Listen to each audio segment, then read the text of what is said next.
மயிலாடுதுறை மாவட்டத்தில் தொடர் மழையால் 150 ஏக்கர் பரப்பிலான சம்பா நடவு நீரில் மூழ்கியுள்ளன. கூடுதல் தகவல்களை செய்தியாளர் சேதுராமன் வழங்கிட கேட்கலாம். சேதுராமன் வணக்கம். தற்போது மயிலாடுதுறை பகுதியில் மழை நிலவரம் என்ன? தற்போது இதனால் ஏற்பட்டிருக்கக்கூடிய சேத விவரங்கள் என்ன?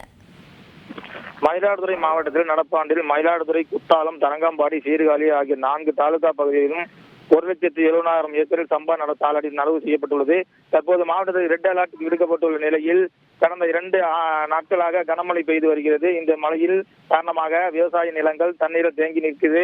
இந்த நிலையில் மயிலாடுதுறை மாவட்ட புளிச்சாறு ஊராட்சியில் சுமார் 500 ஏக்கருக்கும் மேலே விவசாயி சம்பா சாகுபடி செய்துள்ளனர். கடந்த 5ஆம் தேதி பெய்த மழையால் விவசாய நிலங்கள் தண்ணீரில் தேங்கி இருப்பதாகவும் விவசாயிகள் எம்எல்ஏ அதிகாரிகளையும் மனு அளித்து புதர் மண்டி கிடந்த புளிச்சார் வடிகால் வாய்க்கால்களை தூர்வார மனு அளித்த நிலையில் அங்கு ஜேசிபி இயந்திரம் மூலம் தூர்வாரப்படும். இன்னும் மாச சம்பளத்தையே நம்பி இருக்கீங்களா?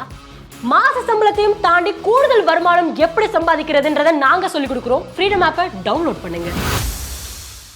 பணி தொடங்கியது 2 நாட்கள் மட்டுமே தூர்வாரவிட்டு கிடப்பில் போடப்பட்டதால் தற்போது பெய்து வரும் தொடர் மழையால் நடுவு நட்ட 25 நாட்கள் சுமார் 150 ஏக்கர் பயிர் நீரில் மூழ்கி விட்டதாக காட்சியளிக்கிறது.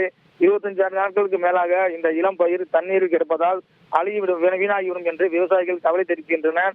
மேலும் ஏக்கருக்கு சுமார் 35,000 செலவு செய்து தற்போது பெய்து வரும் தொடர் மழையால் விவசாய நிலம் பாதிக்கப்பட்டுள்ளதாகவும் கூறுகின்றனர். இந்த பகுதியில் உள்ள குளிச்சார் வடிகால் வாய்க்காலை வேளாண் துறை அதிகாரி மற்றும் மாவட்ட நிர்வாகம் நேரில் ஆய்வு செய்து வாய்க்காலை உடனடியாக தூர்வாரி தர வேண்டும் என்று உரிய இழப்பீடு வழங்க வேண்டும் என்று விவசாயிகள் கோரிக்கை விடுத்துள்ளனர். தகவல்களை வழங்கியமைக்கு நன்றி சேதுராமன்.